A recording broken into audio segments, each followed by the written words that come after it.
முட்டைன்னு கோழி முட்டைன்னு கிண்டல் பண்ண கூடாது. முட்டைக்கு மேல முட்டைய வச்சா 8000 கோபாலு.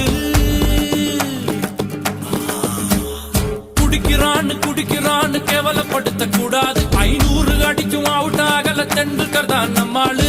காஞ்சிபுரம் பட்டுடா, பழனிமலை மொட்டடா, பாண்டிச்சேரி மில்லிடா, நம்ம மதுரையில மல்லிடா. கோயிலுக்கு நேர்ந்து விட்ட கால இந்த சாமிடா.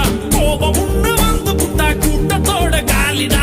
கும்பகோண வெத்தல அது கொஞ்சம் கூட பத்தல. நாட்டு சால சக்கரை என செக்கு போல சுத்தர. திருநெல்வேலிகள் வாடா, மலை கோட்டடா.